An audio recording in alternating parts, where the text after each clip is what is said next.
Bien, queridos amigos, muy buenas tardes. Iniciamos ya nuestra sesión de hoy. Está con nosotros nuestro querido amigo Seferino Saín, desde Argentina, de la ciudad de Paraná, Entre Ríos.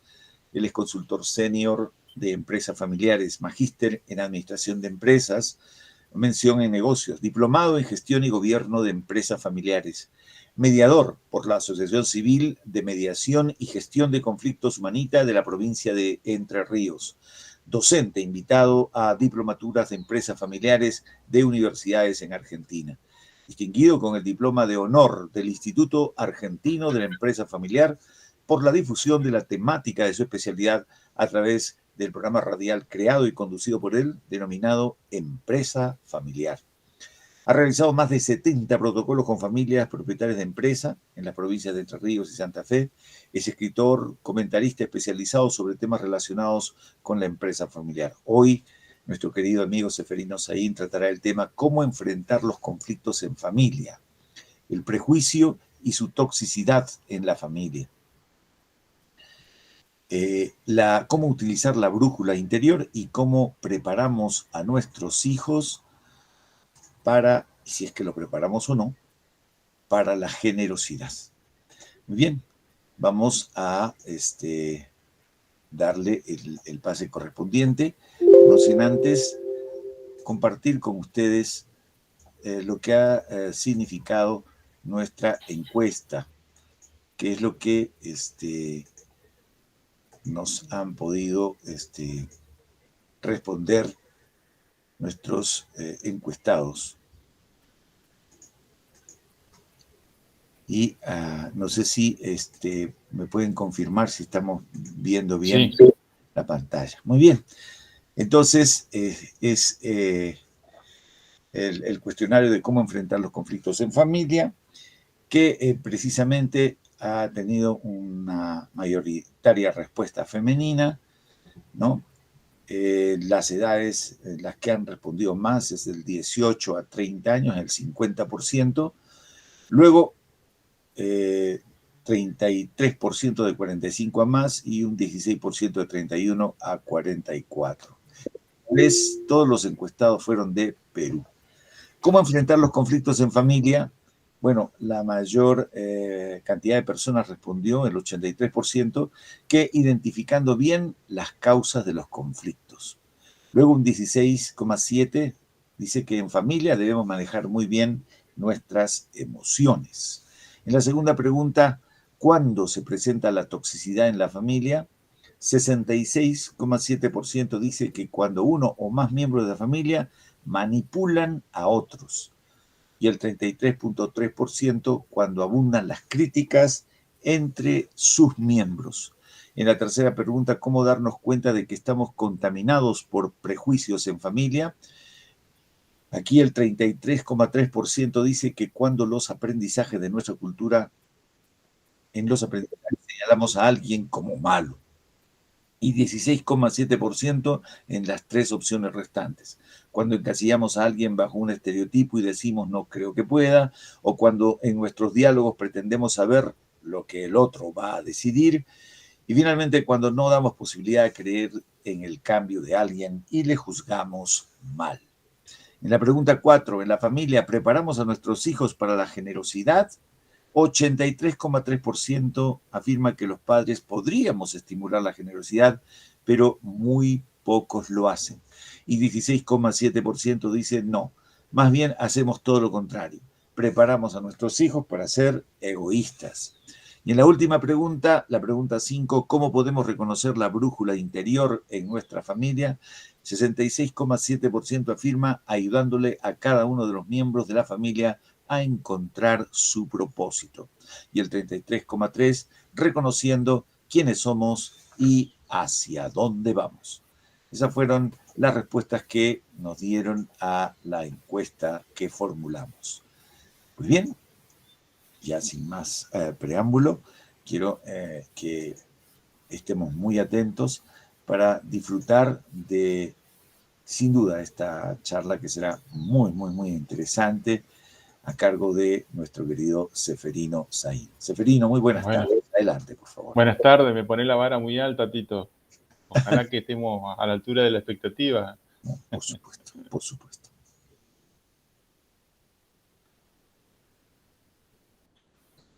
Ahí está.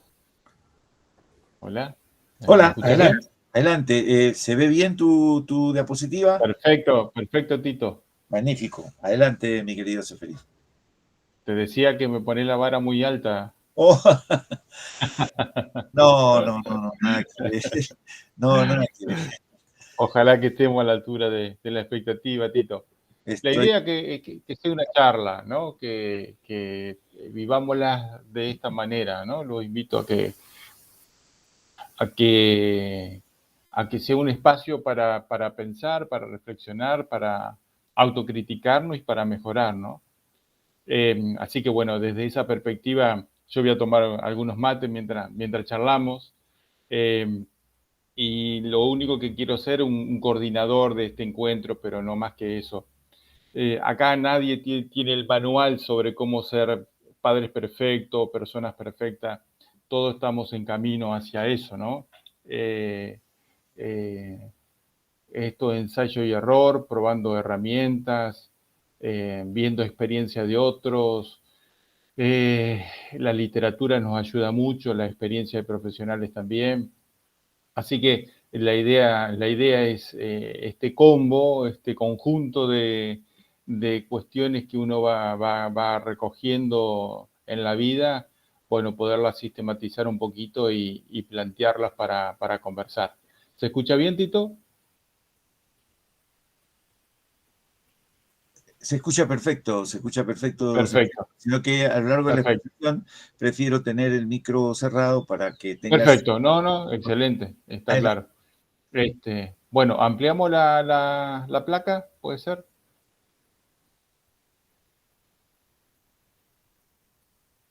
Ahí está, perfecto, muchas gracias.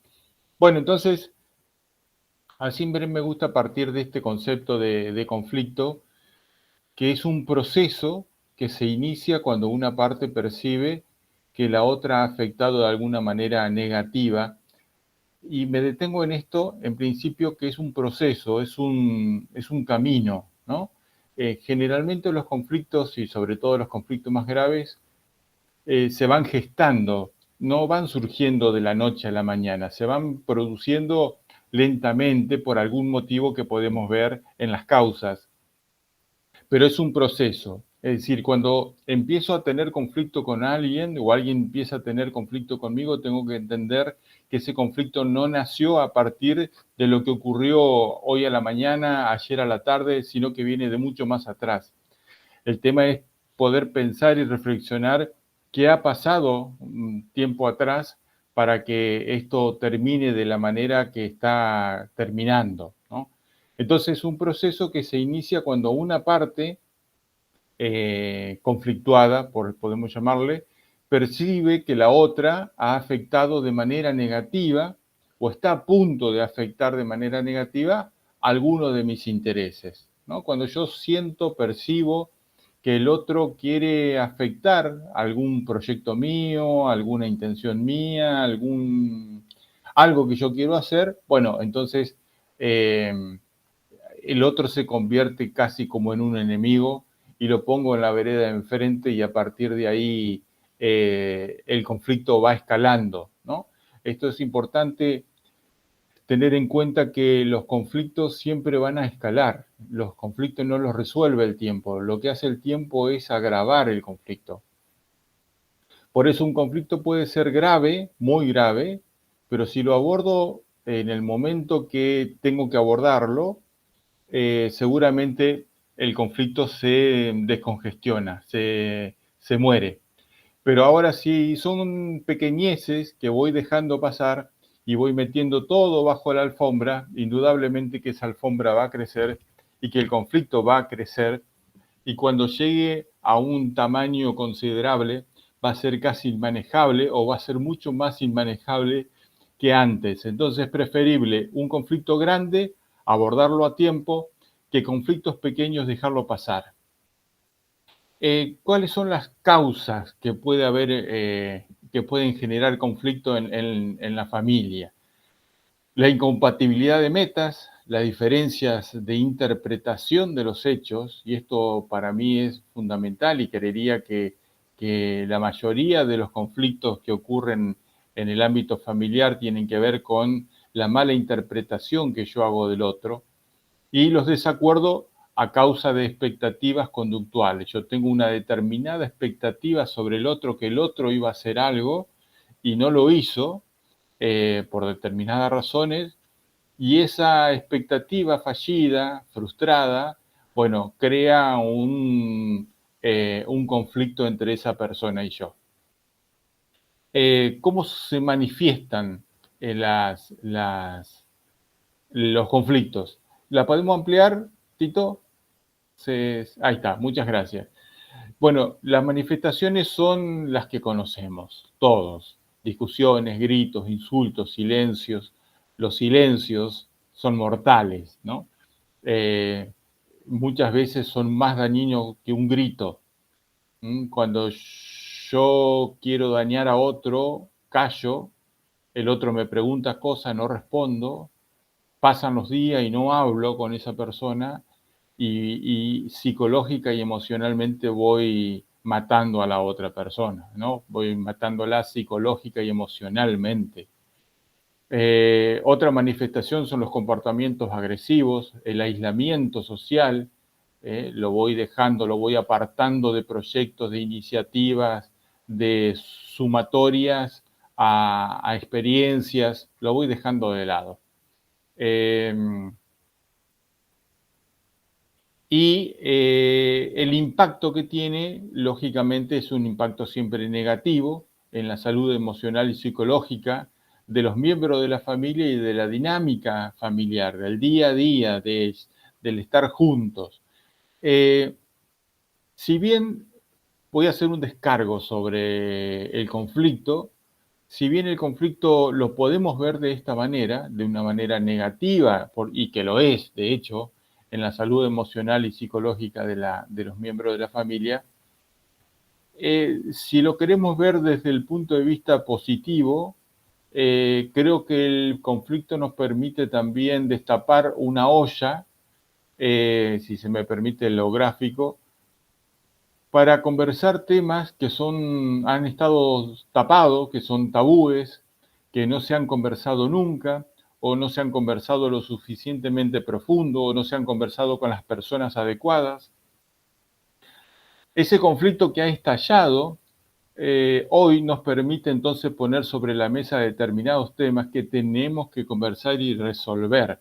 Los tenemos que resolver para poder seguir adelante. Los conflictos se van a resolver de alguna manera, siempre se van a resolver, lo que no significa que se resuelvan bien, lo que no significa que se resuelvan dejando una huella positiva.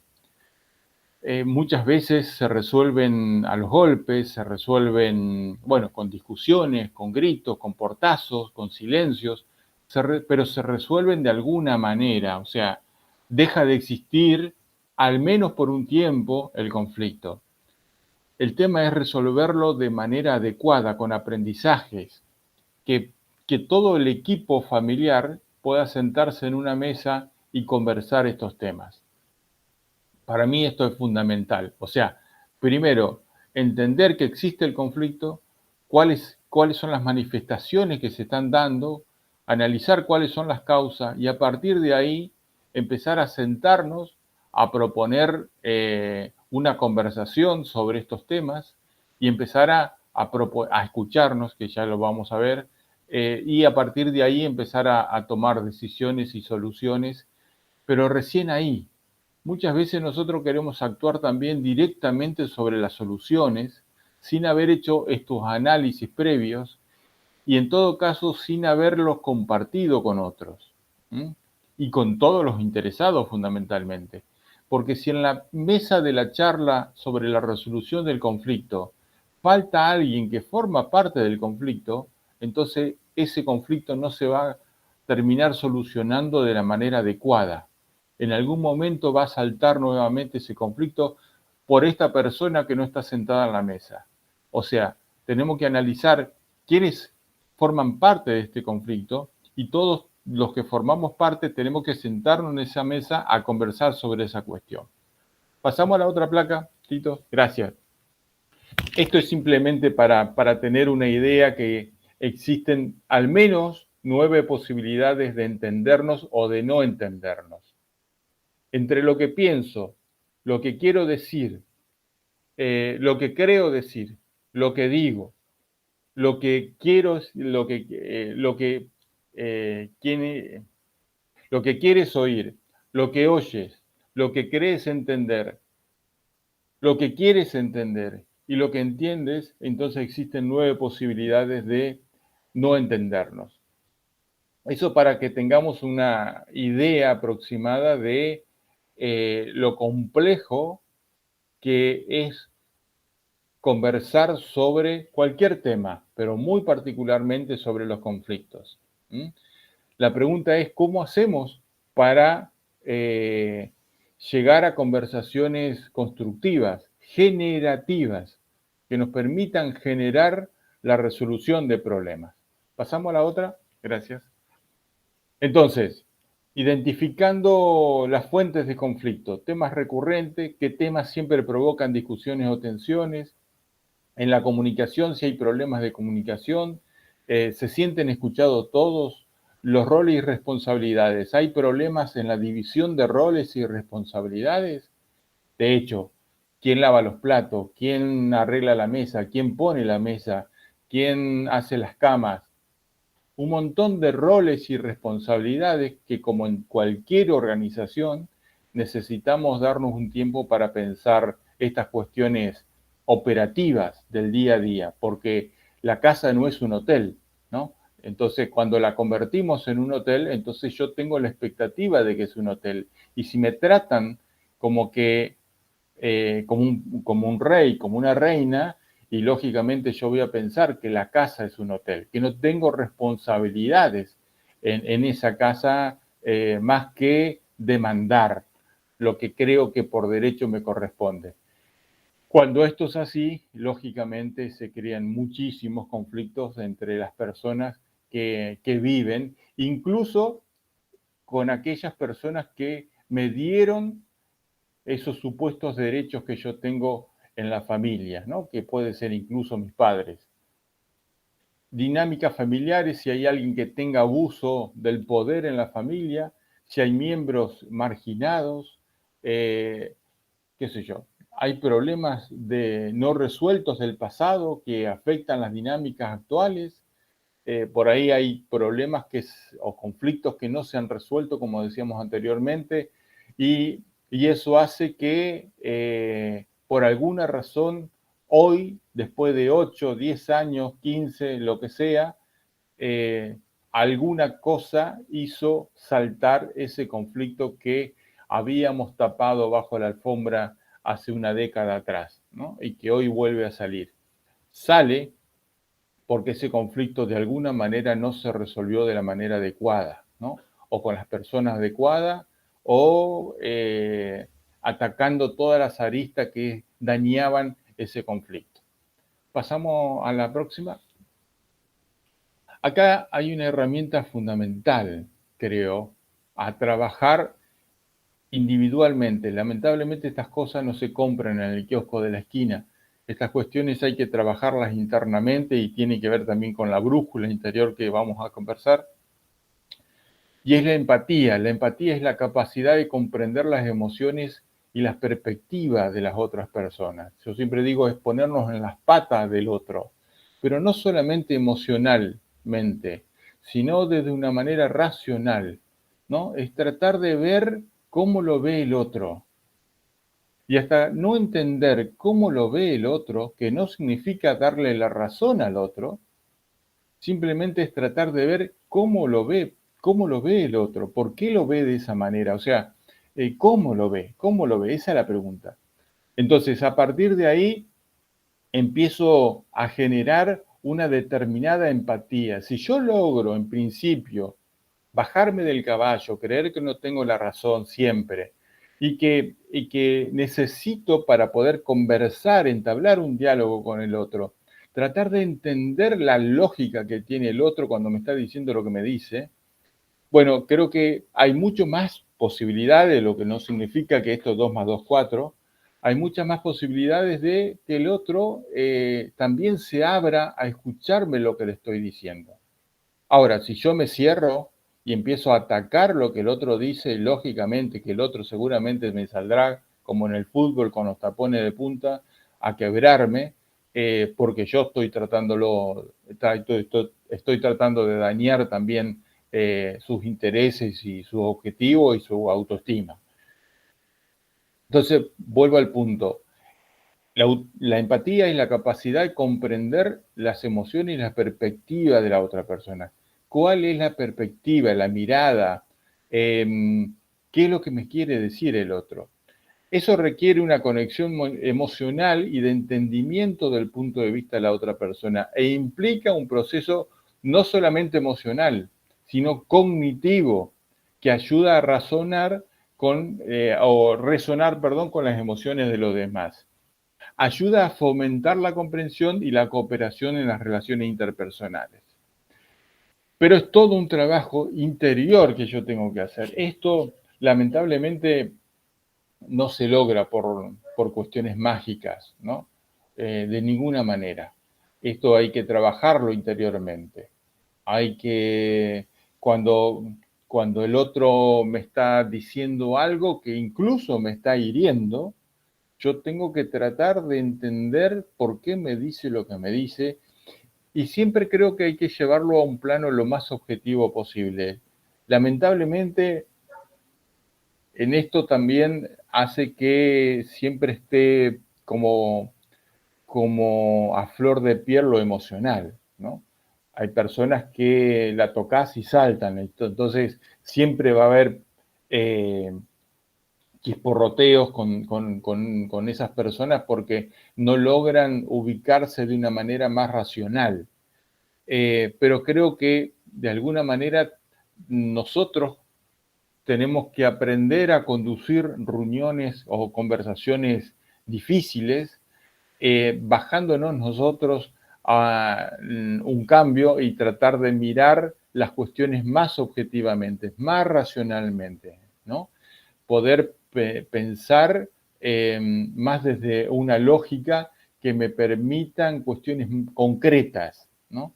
Porque creo que a partir de ahí podemos entablar un diálogo. Ahora, si siempre vamos a estar conversando sobre las emociones, y lógicamente que cada uno tiene derecho a sentir lo que quiera. Por supuesto que jamás nos vamos a poner de acuerdo desde ese lugar. Pero nos vamos a poner de acuerdo desde ese lugar cuando empecemos a plantear cuestiones concretas para la otra persona y para mí. De lo contrario, nunca vamos a llegar a un nivel de entendimiento mutuo. Bien, pasamos a la otra placa.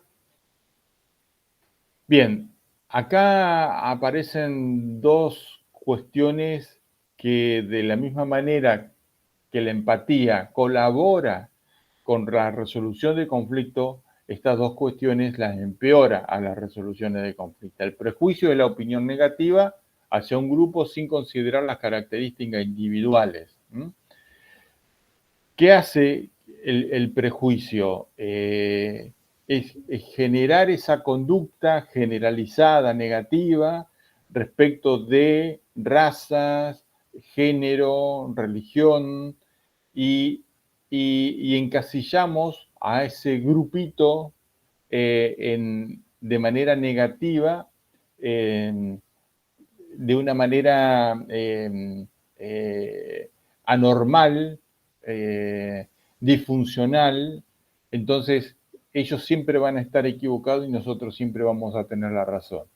Las causas de esto, bueno, básicamente la ignorancia. Yo creo que la ignorancia es el papá del prejuicio, ¿no? Siempre cuando estamos prejuzgando, o sea, juzgando antes de conocer, es porque estamos ignorando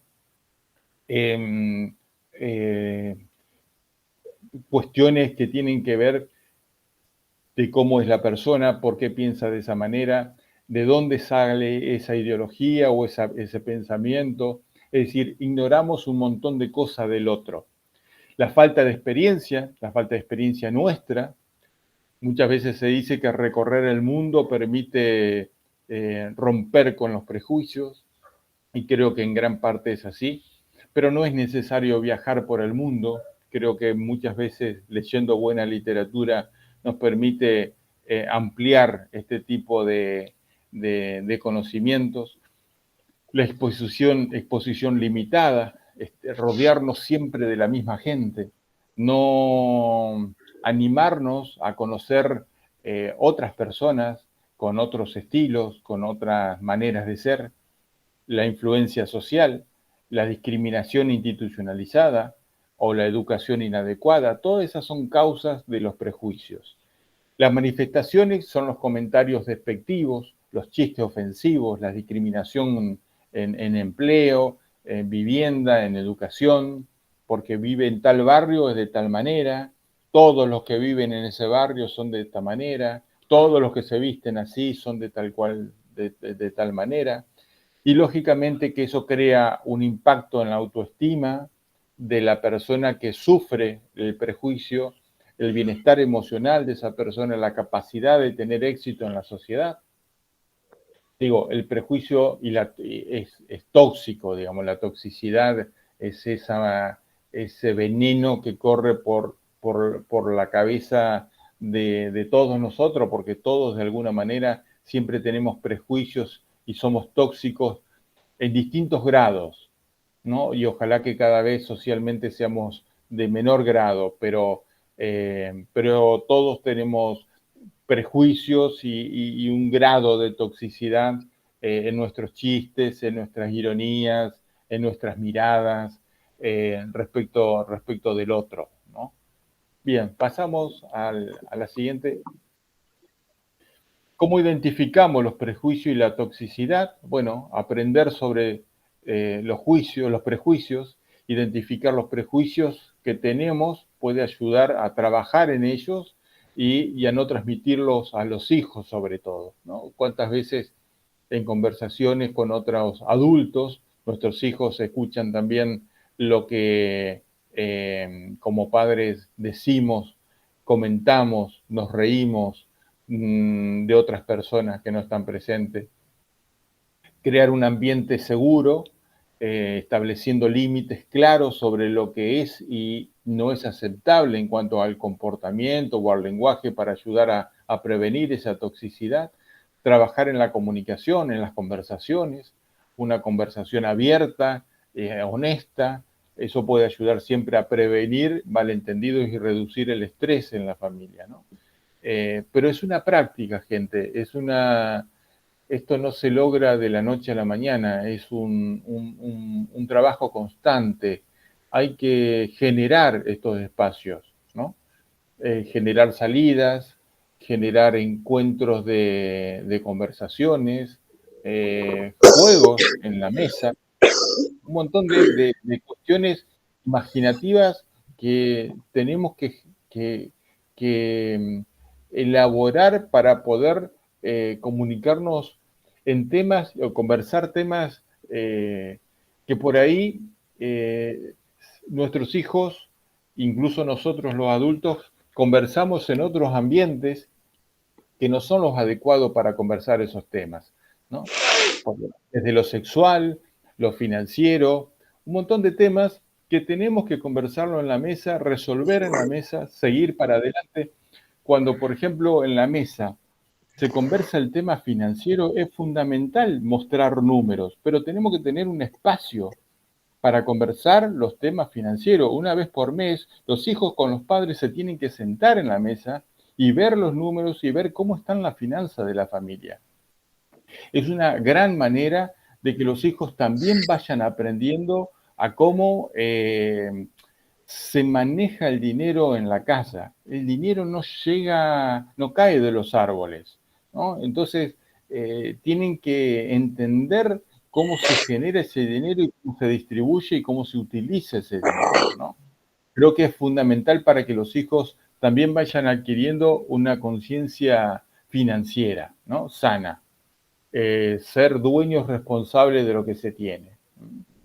Bien, pasamos a la otra, que es la brújula interior, y creo que esto cierra un poco el capítulo de hoy, entendiendo que esa brújula interior es una metáfora que nos permite entender la guía de dirección y propósito en la vida que cada uno debe descubrir, porque ya está, nada más que no es inventar, es descubrirla.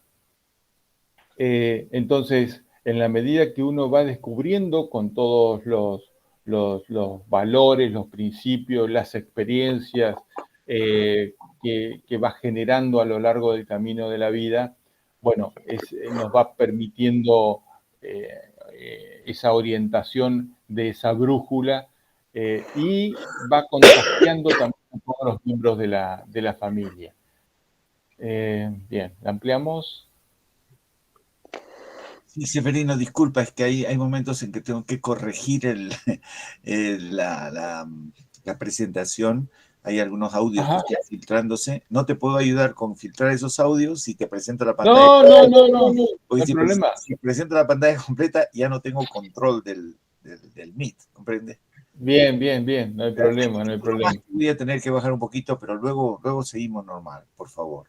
Adelante. Sí, sí. Bien, no, ampliamos la placa, es lo único que...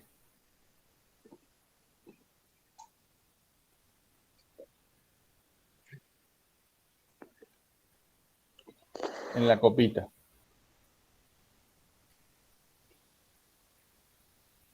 Ahí está. Exacto, bueno. Nos permite descubrir o trabajar nuestra brújula interior, esto de ser honesto con nosotros mismos. Creo que también uno, personalmente, yo los domingos a la tarde lo dedico a preparar la semana, ¿sí? Y a repasar la semana que pasó. Ver cómo estuve, cómo actué, ¿no? Y esto de ser honesto con nosotros mismos sobre nuestra fortaleza, nuestras debilidades y nuestras necesidades puede ayudarnos a tomar decisiones más sabias para la semana siguiente. Y aprender a confiar en uno mismo, desarrollar la confianza en uno mismo puede ayudarnos a tomar decisiones más efectivas y a sentirnos más seguros en nuestras elecciones. Muchas veces también creo que estos prejuicios y esta toxicidad vienen a partir de las inseguridades nuestras que vivimos desde nuestra infancia y que nunca fuimos capaces de ponernos enfrente de esa inseguridad y entender de dónde vienen y cómo tengo que resolverlas. Y muchas veces esas inseguridades hay que resolverla con un profesional, ¿no? Bueno, acá les dejo algunas tareas en la placa anterior, algunas tareas para descubrir esa brújula interior. Pasamos a la siguiente.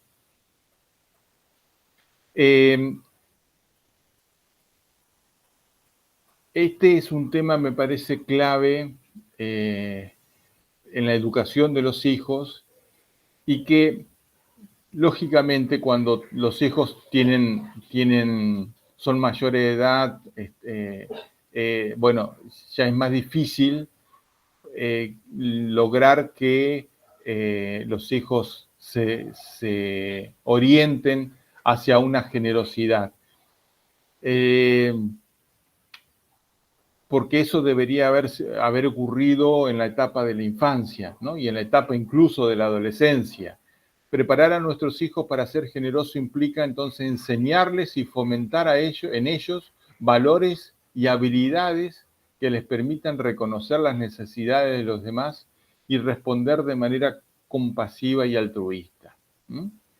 Creo que los padres también tenemos que ser generosos y en darle posibilidades a los hijos de participación de decisión, participación de ganar en juegos, que ellos se sientan que son capaces de lograr cosas, ¿no? Y los hijos, lógicamente, tienen que ser agradecidos. Acá generosidad y agradecimiento creo que tienen que ir exactamente de la mano. Pero fundamentalmente los padres debemos aprender a ser generosos con nuestros hijos porque es algo que se contagia, algo que uno no puede sentarse académicamente al borde de la cama para explicarle a los hijos. Los hijos lo tienen que ver. Si no lo ven, lógicamente que los hijos jamás lo van a poder aprender, ¿no? Y si lo aprenden, le va a costar mucho y fuera de la casa. Y sabemos que afuera de la casa muchas veces estas cosas no se aprenden otras cosas que no son la generosidad precisamente. Reitero, todas estas cosas son en principio tareas para los padres, tareas para los adultos. Aún así, si los hijos no lo pudieron aprender, no lo aprendieron porque no supimos enseñarlo, porque no teníamos conciencia de esto y nuestros hijos ya son adultos, bueno, de todas maneras, creo que las conversaciones que se den de padres a hijos tienen que ser de adulto a adulto. Y esto es una cuestión que yo lo veo en las empresas familiares todos los días. Hay los padres tratan a los hijos, ya adultos, como si fueran niños. Y muchas veces los hijos, por una cuestión de comodidad, dejan que eso ocurra, ¿no? Porque les conviene, porque la pasan bien, porque no tienen conflicto con el padre. Entonces, dejan que el padre avance sobre ellos como si fueran niños. Y esto es disfuncional en la familia. Esto crea muchos conflictos en algún momento y no es sano, de hecho, y va contagiando a generaciones que vienen, porque los hijos que están aprendiendo esto del padre, a relacionarse de esta manera, también van a llevar a sus propias próximas generaciones ese modelo de padre e hijo. Entonces digo, concretamente, creo que es muy importante que cuando los hijos son mayores de edad, los hijos aprendan a conversar con el padre como si fuera un otro, no como si fuera su papá, ¿no? Pero con el cariño de un hijo. Ese es el doble juego que hay que jugar. Pero el que tengo enfrente es otra persona, ¿no? Es un adulto, no es mi papá. Yo creo que a partir de tener esa conciencia se generan conversaciones riquísimas, conversaciones de adultos. Y los padres, cuando ven a sus hijos, no están sus hijos, sino que hay otro adulto, pero que con todo el amor hacia un hijo. Creo que las conversaciones que se generan, o al menos yo lo vivo así desde ese lugar, las experiencias que se generan son riquísimas, hermosas, maravillosas, y cuando uno logra entender esta dinámica, las conversaciones, reitero, son muy efectivas. Y en esas conversaciones efectivas, uno puede llegar a plantear principios y valores, aunque el hijo no los haya logrado del todo, porque los hijos tuvieron una experiencia de papá que no fue muy generosa o no fueron los principios y valores que él hubiera deseado y aprendió otra cosa. Bueno, creo que en esas conversaciones, cuando el padre ya entendió por dónde tenía que ir la cuestión, creo que las conversaciones ahí pueden empezar a plantearse desde un punto de vista mucho más efectivo. Espero haber sido claro en esta cuestión. A mí lo que sí me interesa es que quede claro es que las conversaciones de adultos, padre e hijos, no son las mismas conversaciones de un padre a un niño, ¿no? Y el niño, que ya es adulto, tiene que entender que la conversación ahora con los padres también es de adulto a adulto, ¿no? Bien, hasta aquí llego, Tito. Por eso decía, es simplemente un disparador, temas, conversaciones que me gustaría que se pudieran disparar ahora en las preguntas. Muy bien, muchísimas gracias, querido sobrino, muy amable. Abrimos entonces las preguntas. Tengan la bondad, todos los que deseen consultar algo o tener alguna interrogante, por favor, con toda libertad, abren su micrófono y les escuchamos.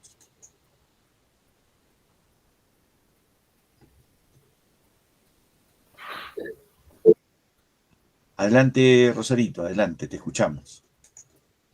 Sí, gracias, doctor. Sí, Severino, una consulta. En el tema, como estabas mencionando, la conversación de adulto a niño. Por ejemplo, en mi caso, yo tengo dos pequeños, uno que tiene 10 años y otro que tiene 4 añitos. Entonces, yo trato de conversar, con el mayor, ¿no? Más que todo, porque ya, como él mismo me dice, no, mamá, ya estoy entrando a la adolescencia casi, me dice, ya me falta poquito. Pero a veces mi pequeño, el pequeñito de 4 años, viene y nos interrumpe. Y nos cambia, ya nos cambia la idea, y si no le hacemos caso, en verdad que incluso no me dice, mamá, tú no me quieres, me dice el pequeño. ¿Y cómo puedo hacer? Porque yo trato de hablar con el mayor en algunos momentos, pero digamos, cuando estamos fuera de casa, yo quisiera hacer con los dos, hablar con los dos a la vez, pero no sé qué, o sea, no sé si es factible o es demasiado complicado. Mis los hijos que tengo son varones y ay, en verdad que no sé si cómo Claro, poder hacer con ellos, ¿no? sí. Lo complejo ahí son los intereses, ¿no? Indudablemente que hay un choque de intereses. No son los mismos intereses de un niño de 4 que un niño de 10, ¿no? Indudablemente. Entonces, al no haber intereses comunes, el tema es en cuáles pueden ser los intereses comunes que puedan atraer los dos hacia un mismo objetivo. Supongamos, se me ocurre jugar a la pelota, ¿no? Bueno, puede ser un interés común, pero aún así ese mismo interés común tienen distintos grados. No es lo mismo jugar a la pelota un chico de 10 con otro de 10 que un chico de 10 con un chico de 4, ¿no? Aunque estén jugando a la pelota, ¿verdad? Entonces, de todas maneras, creo que aunque haya disparidad de grado de intereses, creo que sería interesante poder empezar a encontrar puntos de encuentros, pescar, ir a ver un evento, qué sé yo, futbolístico o lo que sea, pero poder encontrar algún espacio para poder convivir y que un hermano, o digamos, que un hijo sienta que la otra persona es un hermano, ¿no? Que no es alguien desconocido, porque pueden seguir o estar criándose como dos hijos únicos, ¿no? Y creo que esta es el gran desafío que tenés por delante de trabajar con ambos, ¿verdad? Ay, sí, es verdad que hasta para jugar con la pelota, como dices, ¿no? El pequeño siempre quiere ganar, ¿no? Y yo al mayor le digo, Claro, déjalo, hijito, es pequeñito, déjalo. Nosotros sabemos cuántos goles vas, déjalo, él piensa que gánale. Así tengo que hacer, ¿no? Es bien complicado. claro, claro. En esa perspectiva, el grande puede estar sintiendo que siempre pierde, ¿no? Ujú. Entonces, lógicamente no se le vuelve para nada interesante esa iniciativa, ¿no? Esa búsqueda no, porque sus intereses para nada están siendo representados. ¿Mm? Sí, en Sí, pero verdad es todo que un desafío que tenés. Hasta que se vaya emparejando en algún momento, pero ya será mucho más adelante eh, eh, la, las edades, ¿no? Pues ya cuando uno, después de los 30, ya no hay mucha diferencia entre ah, 6 años ¿no? Y entre uno y otro. Pero hoy sí los intereses son enormes. De hecho, cuando empiecen la escuela también, uno va a ir al secundario y el otro va a empezar la escuela, ¿no? sí. Creo que ese es un gran desafío que tenés por delante para buscar cuáles son los intereses comunes y también al chiquito entender que tienen límites, que si perdió, perdió y que si ganó, ganó, ¿no? Pero lógicamente que a veces hay que dejarlo ganar al chiquito, porque de lo contrario siempre va a tener también ese sentimiento de pérdida, de que yo no sirvo para nada, nunca meto un gol, no, nunca hago las cosas bien. Digo, Sí, tienen que mantenerse este equilibrio, ¿verdad? sí es lo que trato, al menos cuando están separados ya me dedico a cada uno, pero cuando llegan o están los dos juntos en casa es bastante complicado. Ah, Sí, hay una gran diferencia bueno, de edad. Sí, a seguir, sí. son Bueno, nuestros perdón, hijos, perdón son. Rosario que no pueda agregarte y sumarte más cosas, pero creo que es un desafío enorme el que tenés por delante. Gracias, no, igual, muchas gracias por la charla, muy, muy interesante en realidad. Gracias. Bueno, bueno, gracias a vos.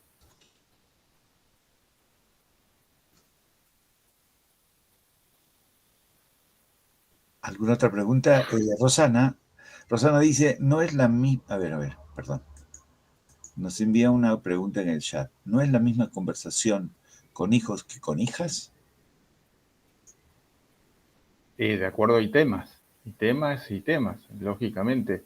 Creo que, a ver, creo que en cuanto a temas, el tratamiento quizás de los temas tengan que ser diferentes, pero creo que no debería haber temas tabúes, temas para un lado y temas que sí, temas para el otro que no.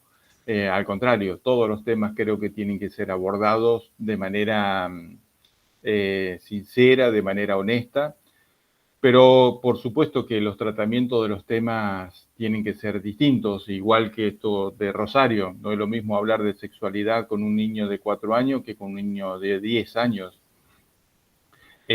Creo que de la misma manera, pero hay que hablar de sexualidad con todos. Eh, bueno, pasa lo mismo creo que entre varones y mujeres.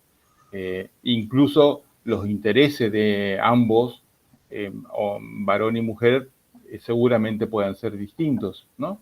Quizás en un momento a la mujer le interesa más destacarse en patín y no hablar de novios, y al varón le interesa más hablar de mujeres que destacarse en fútbol.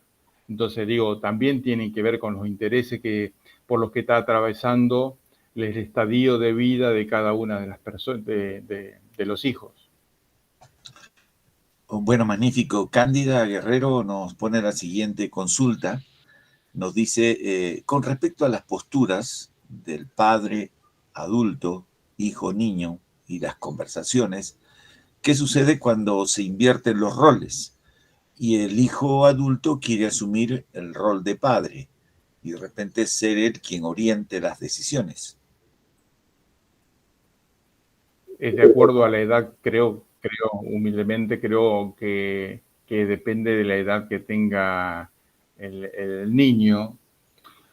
Yo creo que mientras el niño esté bajo el techo del padre, el padre tiene la potestad de dirigir la familia y el hogar hacia donde cree conveniente junto con su pareja o su esposa.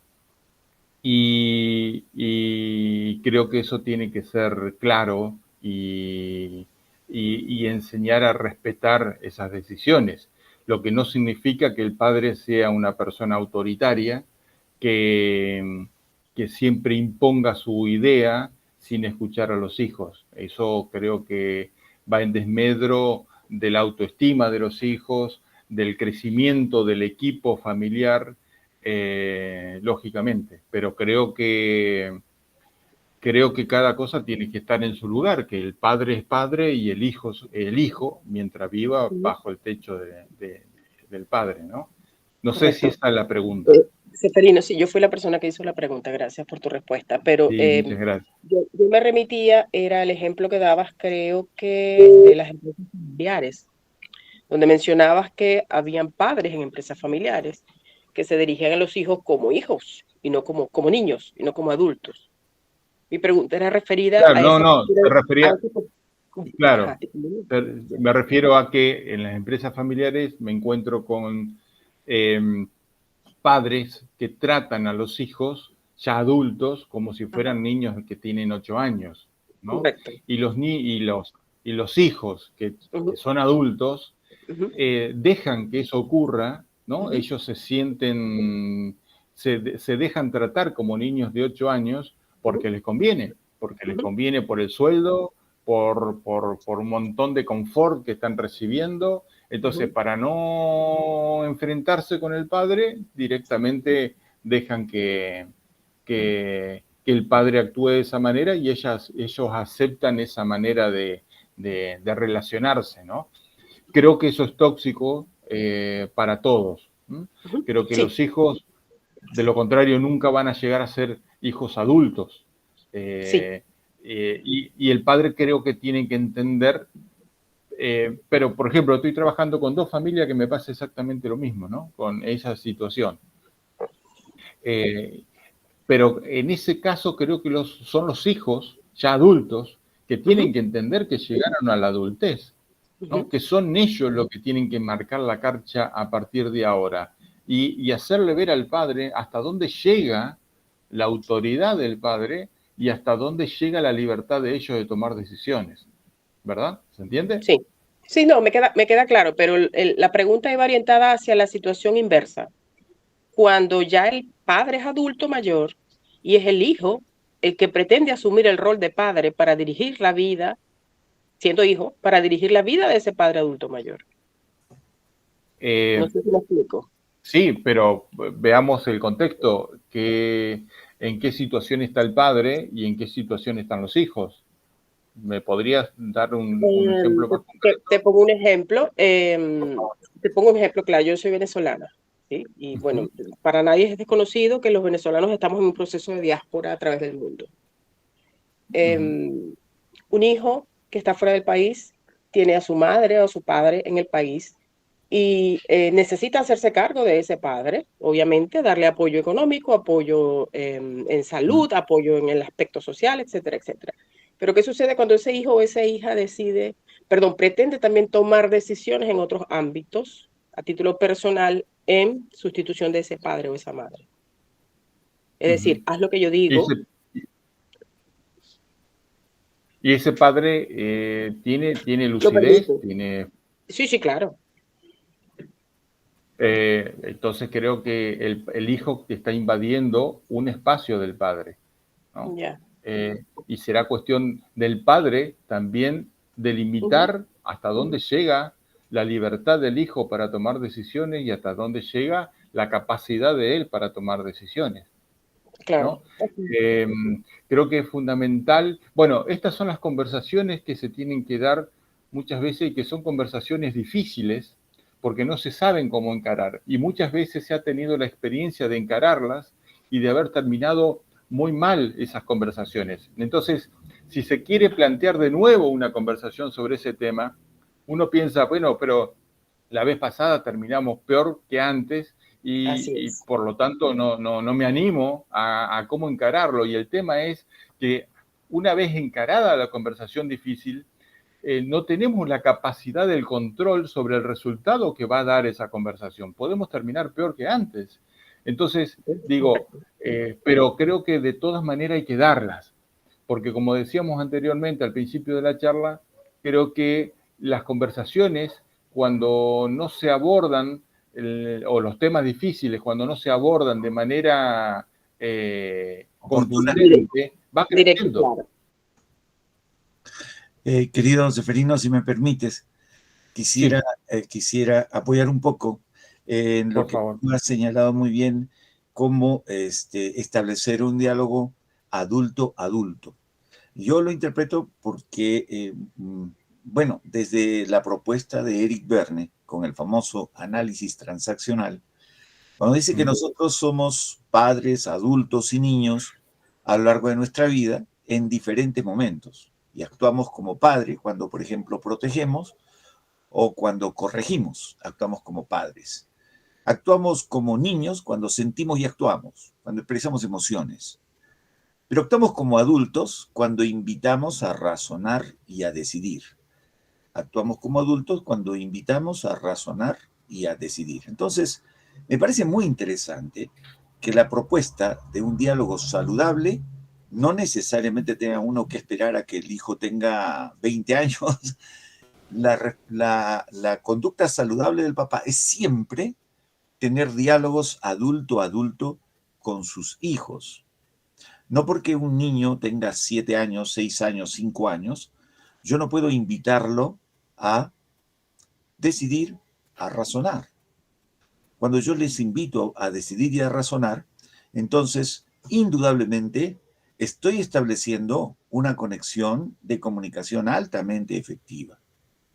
Claro, hay momentos en los que yo voy a proteger, hay momentos en los que voy a corregir, hay momentos en los que voy a mostrar afecto, ternura, cariño, y es natural, es normal, porque eso es parte de la vida. Pero es saludable lo que tú aconsejabas, que podamos tener diálogos adulto-adulto durante todo el momento de nuestra vida con nuestros hijos. Cándida nos ponía un ejemplo en el que pareciera que se genera un cambio de roles, y esto es por el problema económico. Los hijos que vienen siendo los que protagonizan de alguna manera el sustento en la familia, empiezan a sentir que les compete también un rol directivo, y entonces quieren tomar decisiones sobre todos los miembros de la familia, a quienes en esa circunstancia en la cual la vida ha hecho que sean proveedores, quieren tomar decisiones sobre todos los miembros de familia, incluso sus propios padres. Y esto se da, querida Cándida, sencillamente porque no hubo una práctica habitual de lo que estaba recomendando Ceferino. No hubo una práctica habitual de converso contigo adulto a adulto desde pequeño y razonamos, nos hemos acostumbrado a razonar. Cuando hemos actuado como padres en forma muy vertical, o siendo muy cariñosos, muy protectores, o siendo muy críticos cuando corregimos, entonces en algún momento alguno de los miembros de la familia va a asumir ese rol, que cree que es el rol del que dirige, del que tiene que decirle a cada quien lo que tiene que hacer. Entonces, cierto que se da lo que tú has mencionado, querida Cándida, no solo lo ves tú en tu país, se ve en todo momento, siempre se ve, se observa frecuentemente en la secuencia de la vida. Hay momentos en los que el papá es el proveedor, hay momentos en que ya papá está jubilado y de repente son los hijos, el hijo mayor es el que está ayudando, está siendo el proveedor, pero indudablemente si tuvo una práctica continua de diálogo respetuoso, mantendrá el respeto de por vida con sus padres, y esto se aprende por este maravilloso consejo que nos da Ceferino en el trato padre-hijo, adulto-adulto, ¿no? Lo que quiere decir, te quiero escuchar, te quiero entender, te quiero escuchar, te quiero entender, ¿no? Porque si yo le digo a mi hijo, mira, yo no te quiero escuchar ni te quiero entender, lo que quiero es que me obedezcas. Entonces, indudablemente, no estoy estableciendo un diálogo adulto-adulto, estoy estableciendo un diálogo padre-hijo. Y si no tengo el diálogo padre-hijo, en algún momento se van a invertir los roles. No sé si he podido ser más explícito, querida Cándida. Súper claro a ambos, Ceferino y Tito. Muchísimas gracias. Muchas gracias. Yo le sumaría, o intercambiando la idea con Tito, Eric Berne plantea el diálogo, por ejemplo, necesario entre padre e hijo, desde el análisis transaccional, por ejemplo, cuando el hijo está por meter los dedos en el enchufe, ¿no? Tiene que haber alguien que le ponga un límite a ese niño y enseñarle de que eso no se hace, por una cuestión de vida o muerte para esa persona, para ese niño. Cuestiones que, bueno, ya cuando es adulto, el hijo tiene la libertad de tomar ciertas decisiones, aunque los padres veamos que no son las adecuadas, por una cuestión de experiencia, por una cuestión de yo ya vi esa película en otras personas o en mi propia vida, y aunque se lo digamos al hijo, el hijo va a tener la libertad de meter los dedos en el enchufe cuando tenga 30 años, ¿no? Entonces, lógicamente, hay conversaciones, determinadas conversaciones que hay que dar de padres a hijos, y hay que dar conversaciones y entender que yo ya no puedo seguir teniendo las mismas conversaciones de padres a hijos cuando el niño tenía 8 años, que ahora tengo que dar conversaciones de adulto a adulto, ¿no? Y eso es un proceso de madurez que el niño tiene que ir logrando en su etapa evolutiva desde la adolescencia, porque tienen que ir madurando las conversaciones. tienen que ir madurando los temas, tienen que ir madurando los límites, ¿no? Entonces, cuando se llega a una determinada edad, donde el hijo ya es adulto, nos podemos sentar ambos libremente a conversar de adulto a adulto, ¿no? Pero comparto totalmente, y Eric Berne creo que es el autor con el análisis transaccional, ha sido el papá de estos análisis tan gráficos precisamente, ¿no?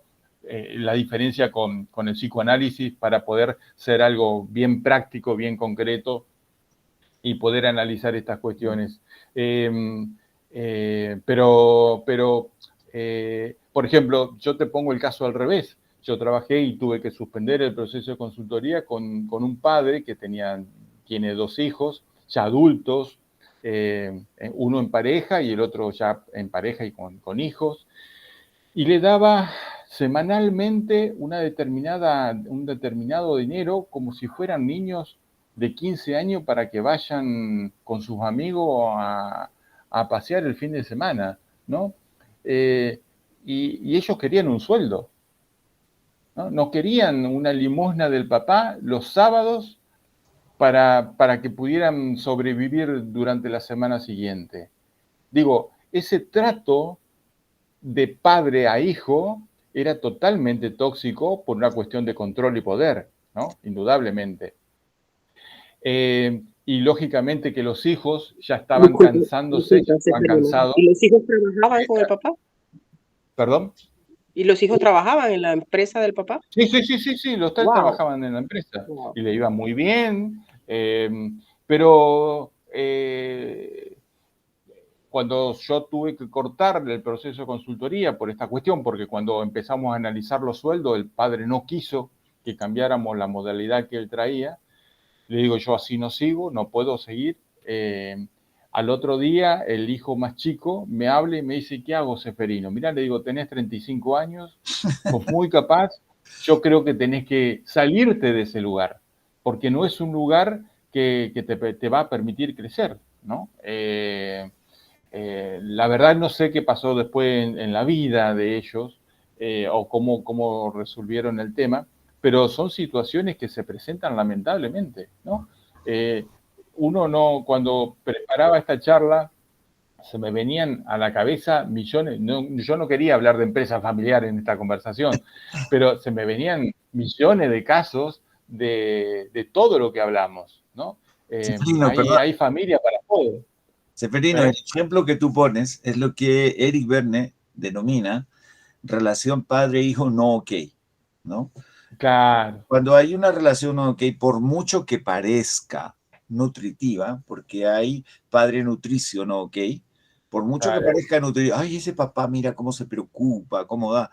No, es no ok por la sencilla razón de que el papá está invadiendo el terreno de sus hijos. Entonces, y mientras no respeta la dignidad, no puede ser una relación saludable. Entonces, por eso decía, mira, cuán importante es que desde lo que Berne plantea como el principio de oqueidad, desde lo que plantea como el respeto a la integridad y la dignidad de las personas continuamente, yo puedo ser padre, puedo ser adulto y puedo ser niño, y reconocer que siempre estoy en esos roles.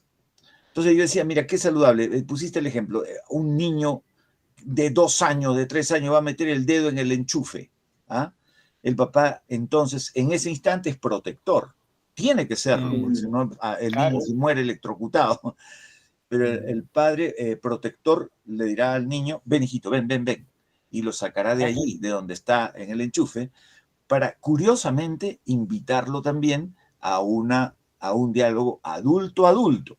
Pero como un niño de 3 añitos, 2 añitos, explícale lo que puede pasar. Cuando le dice solamente no, el no le invita al sí. O sea, no pongas ahí los dedos, no. Y ese niño va a estar, cuando no lo mires, tratando de meter algo al enchufe. La invitación del diálogo que explica, que analiza, que ayuda, que confía en que la otra persona también puede pensar y decidir, ayuda mucho más que solo la negativa protectora. Entonces, yo entendía cuando tú decías hay que hacer un diálogo adulto-adulto, Hay que invitar continuamente a los hijos a esta gran posibilidad de decidir, ¿no? Hay una pregunta importante, mira, que nos hace María Auxiliadora Urdaneta. Dice, ¿cómo hacer con los hijos que creen que viven en un hotel y ya son adultos? Y no los puedo mandar, dice ella, pero no sé qué hacer. Bueno, a mí me pasó con una familia donde yo entiendo, a ver, mi trabajo en las consultorías de empresas familiares es trabajar con la familia en relación con la empresa, ¿verdad? No trabajo temas, porque no soy terapeuta, no trabajo cuestiones de familia, excepto cuestiones familia en relación con la empresa. Y en esta familia, la fundadora, en la entrevista individual que tuvimos, me dice, mirá, yo tengo 2 hijos, yo ya los conocía a los hijos, dice, fulano, que es el mayor, se fue de casa, tuvo su pareja, se peleó con la pareja, volvió a casa. Ahora se puso de novio con una chica de otra provincia de Argentina.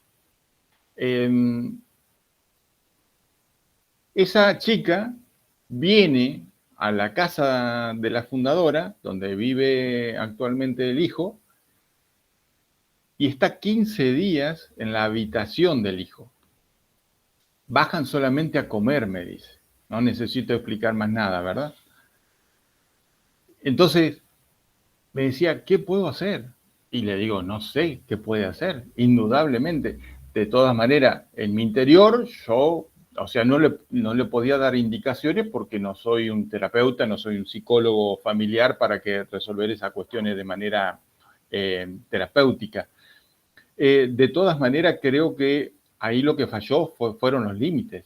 O sea, en la medida que los hijos se van, creo que cuando vuelven tienen que tener el abrazo y el plato de comida siempre. Pero no sé si el techo. Y si tienen el techo, creo que tienen que haber condiciones. Tengo un amigo que cuando el hijo quiso traer su pareja a la casa, la condición que él le puso a su hijo es que la pareja va a dormir con la hermana de este muchacho, ¿no? No van a dormir juntos. Esa es la condición que le puso. Y me parece excelente que el padre ponga las condiciones de cómo van a vivir los hijos adultos bajo el techo del padre. Pero se trata de límites. Si los padres no supieron ponerle límites en la adolescencia, mucho menos en la juventud, ni hablar en la adultez. Entonces, lógicamente, creo que los hijos adultos, adultos en edad, no en mentalidad, siempre van a sacar provecho de todas aquellas posibilidades que los padres negligentes le vayan ofreciendo, ¿no? Entonces digo, para mí es muy importante saber trabajar con los límites. De hecho, en las empresas familiares, un gran problema, yo diría quizás en el top, están entre los 3 primeros problemas a resolver en una empresa familiar, es cómo echamos a un familiar, cómo echamos a un hijo cuando no cumple con lo que tiene que cumplir.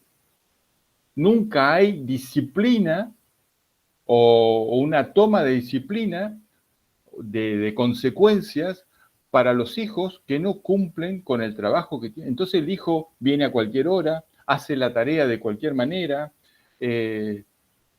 ¿Y quién le pone el cascabel al gato? ¿No? Nadie. Porque los padres jamás supieron, ni en la adolescencia, ni en la niñez, ni en la adultez, nunca ponerle límites a los hijos. Tampoco cuando los hijos están trabajando en la empresa. Pero es todo un tema, poder pensar y reflexionar cuáles son los límites y hasta dónde llegan los límites y cuáles son los límites. Creo que son los límites, como todas las cosas en la vida, tienen que ser pedagógicas, tienen que ayudarlo a crecer al hijo, Aunque creamos que al hijo está sufriendo o creamos que al hijo no le conviene, tenemos que estar convencidos de que esta decisión que hemos tomado para poner determinado límite tiene que ser pedagógica para el hijo. Tenemos que ayudarlo al hijo. La pregunta es, esta decisión que yo hago con mi hijo de que llegue a cualquier hora a la empresa, haga de cualquier manera el trabajo, ¿lo estoy ayudando a mi hijo? Si mi hijo en el día de mañana quiere irse de acá, que no se va a ir porque no lo van a aceptar en ningún lado, porque no sabe hacer nada, o lo sabe hacer todo mal, o no tiene disciplina para llegar a horarios, si mi hijo de alguna manera, o la empresa se funde y nos quedamos todos sin trabajo, ¿qué va a hacer mi hijo en el mercado? ¿Puede entrar en otra empresa? ¿Tiene las herramientas necesarias? ¿Los capacité, los preparé para la vida? Entonces la pregunta me parece que siempre es, ¿las decisiones que tomo ayudan a nuestros hijos a crecer? Creo que esa es la pregunta del criterio. A partir de ahí cada uno decidirá. Muchísimas gracias, querido Seferino. Te está agradeciendo también por el chat María Auxiliadora, quien ha puesto muchas gracias por la respuesta. Muchas gracias. Quiero, a nombre de todos los que hoy hemos disfrutado de tu hermosa charla, expresarte la gratitud. Hemos disfrutado momentos bonitos, nos has hecho pensar mucho. Y pues de eso se trata. De eso se trata. Nadie ha sido formado en específico para ser papá. Y todas estas recomendaciones son útiles, son muy valiosas. Y tú dijiste, no quiero darles yo recetas, porque nadie las tiene, querido Seferino, nadie las tiene en este mundo. Pero creo que juntos podemos ir ayudándonos a ser mejores familias. Este proyecto no está enfocado sino en lograr una sociedad mejor, ¿no? En la que podamos mirarnos con mayor tranquilidad, con mayor serenidad, mirarnos como ciudadanos del mundo en el propósito de hacer y construir una sociedad más linda, más habitable, ¿no? En la que seamos más complementarios, menos egoístas. Y mira, estas serían las tareas, corrígeme, estoy poniendo las tareas de esta semana, de lo que podríamos haber obtenido como aprendizaje de lo que hoy nos has dicho, ¿no? Y una tarea que considero sería valiosa es que nosotros en casa podamos establecer diálogos, ¿no? Esta semana, para preguntarnos y escucharnos mutuamente en qué medida somos conscientes del proceso del conflicto, porque ya sabemos que hay un momento en el que está ahí el conflicto, como tú decías, pero también señalaste, es un proceso, cuidado, no es que se da así de la noche a la mañana, se va gestando, se va cocinando. Entonces, podemos conversar un poco para ver si estamos atentos al proceso del conflicto, si está gestándose en nuestra familia algún probable conflicto a través de los indicadores interesantes que nos han mencionado. Sabemos bien también cómo y cuándo destapar la olla, que es lo que tú nos decías, ¿no? Cuidado con destapar la olla, hay que saber cómo y cuándo hacerlo, ¿no? Y pues no que simplemente destapar la olla es la solución. Si yo sé cuándo, tendré que saber cómo.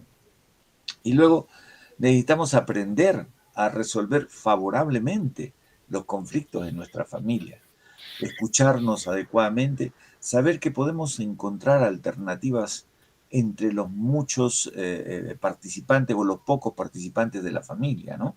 Hay una frase muy interesante de los orientales que dice el nemawashi, ¿no? Que quiere decir, no resolvemos nada si no es en consenso, ¿no? No resolvemos nada si no estamos todos de acuerdo. Y es muy importante, mira, es que tú pusiste una gráfica que a mí me encantó, ¿no? Dos personas que están viendo el número 6 o el número 9, pues depende de cómo lo veas, ¿no? El que está a la derecha o a la izquierda van a decir, es 6, no, es 9, es 6, es 9. Sin embargo, qué bonita esta gráfica, porque así somos en la vida. O sea, quiero decir, podemos estar viendo aparentemente lo mismo, pero no todos estamos viendo lo mismo. Y yo no puedo pretender que el otro está mintiendo o que el otro está haciendo daño. No, no. tengo que tratar de entender por qué está pensando como está pensando, como tú bien dijiste. Y eso es aprender a resolver las cosas, tener la confianza de que juntos vamos a encontrar mejores soluciones que cada uno por su lado. Precisamente por eso, porque somos diferentes y enriquecemos al equipo, ¿no? Y bueno, ¿cuánto estamos trabajando en nuestra familia para instalar esta maravillosa habilidad social que hoy nos has propuesto, que es la empatía? Desde aprender a escuchar, ¿no? Porque escuchar activamente es el principio que sostiene a la habilidad social. Escuchar activamente.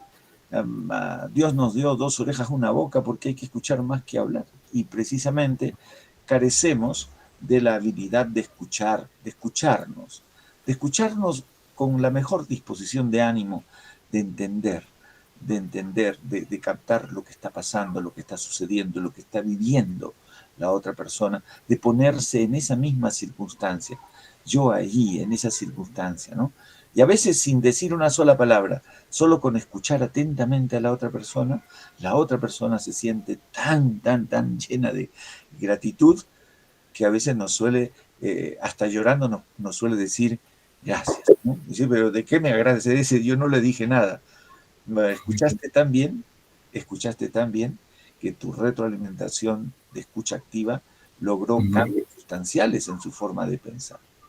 ¿Y cuánto hacemos para corregir los prejuicios que podríamos tener habitualmente en casa, de los que no somos lo suficientemente conscientes? Tú nos has puesto allí bastantes ejemplos muy ilustrativos.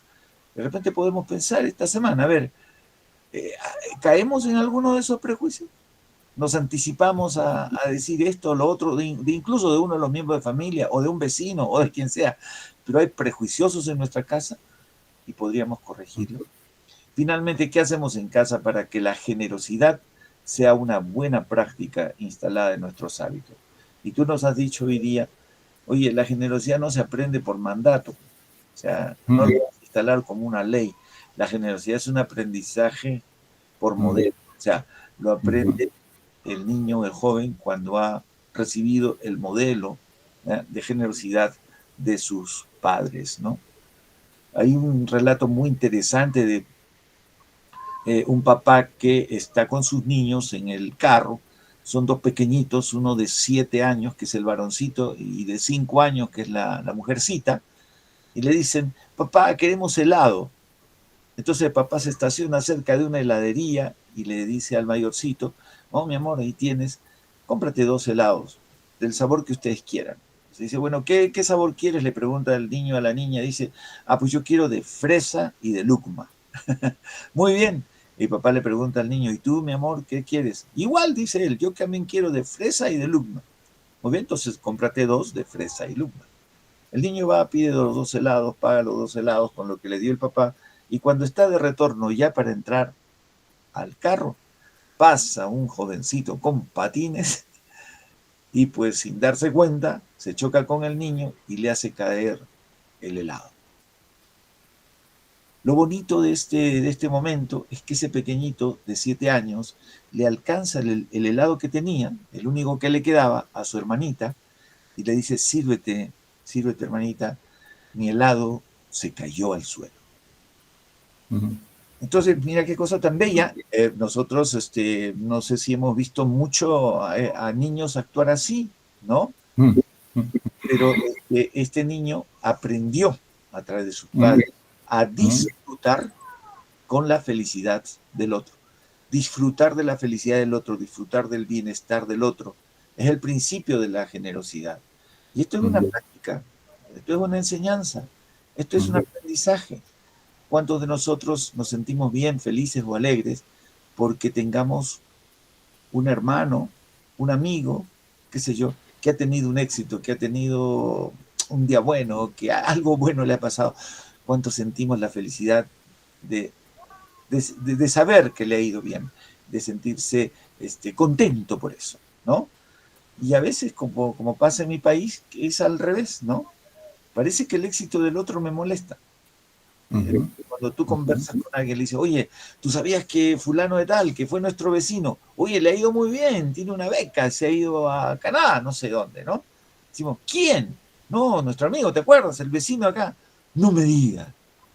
Pero si ese es un tarado, es decir, cuando le va bien a alguien, yo tengo en la punta de la lengua un insulto para esa persona, como si el insulto lo volviera menor el éxito que ha logrado. No hemos aprendido el hábito de la generosidad, no disfrutamos de la estar o la alegría del otro, y esta es una práctica que podríamos hacerla desde la casa. Tú has planteado, el ejemplo lo dan los papás. Y si los papás se me ocurre, Titos, pensar, seguramente viene desde miles de años antes, pero en la época de Jesús, ¿no? Preguntaban, ¿y no es el hijo del carpintero? Es cierto, así es, cierto. ¿No? O sea, ¿cómo va a ser de nuestra estirpe si es el hijo del carpintero, ¿no? Bien dicho. Bien dicho. Querido Seferino, estas son las preguntas. ¿Alguna corrección que tú harías? Exacto, ¿no? Me parece excelente la síntesis, Tito, y me parece excelente las preguntas que realmente captan el hueso de lo que queríamos compartir hoy. Muchísimas gracias. Bueno, queridos amigos, las preguntas las vamos a alcanzar en el resumen de lo que ha significado esta reunión. Seferino ha tenido la bondad de enviarnos el PowerPoint del trabajo de hoy día. De manera que lo voy a compartir con todos ustedes. Se los envío a sus correos y junto a ese interesante PowerPoint que hoy ha compartido y que nos va a ayudar a muchos a recordar el tema que hoy trabajamos, pues también les voy a enviar las preguntas de esta semana. Un abrazo grande. Gracias, querido Seferino. Oye, para ustedes también, muchas gracias. Con nosotros cerrando, ¿no? En el tema 12. Sí, seguro. Nos volvemos a encontrar. O sea que no nos despedimos, sino hasta dentro de 15 días. Vamos a estar otra vez contigo. Qué alegría, qué bonito. Un gran abrazo. Bueno, muchas gracias el mío. Buenas noches. Buenas noches. Feliz noche, gracias. Igualmente, gracias. Muchas gracias, buenas noches. Gracias a todos. Gracias, Rosario. Cuídense. Ya les envío a sus correos. Si alguien es nuevo hoy día, por favor, me pone en el WhatsApp su correo electrónico, si es que no lo tengo. ¿Ah? Por favor, pónganme su correo para escribirle ahora mismo y enviarles el libro de regalo que después de cada reunión, ¿no? Solemos presentar. Entonces, ya saben, nuestras sesiones tienen el único y gran propósito de que juntos aprendamos nuestros mejores hábitos para convertirlos en las buenas prácticas en familia. Y contamos con gente tan maravillosa que hace posible que esto sea gratuito, que sea hecho con amor y que sea hecho con el más alto nivel para personas tan maravillosas como ustedes.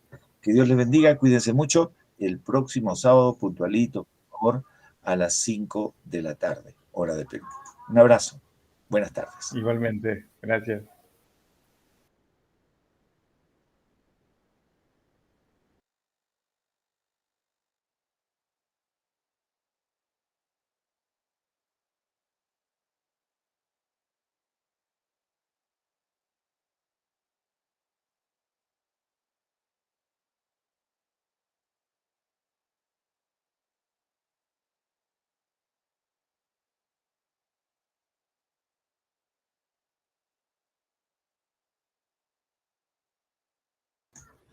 Disculpa, Ivancito, creo que querías intervenir.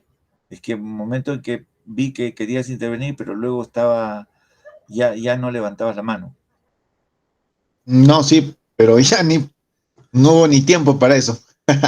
Ya, ¿cuál era tu duda? No, nada, solamente quería comentarles sobre las situaciones que se presentan, ¿no? Por ejemplo, Ya. en diferentes ámbitos, no solamente en el familiar, en los colegios, los conflictos que hay en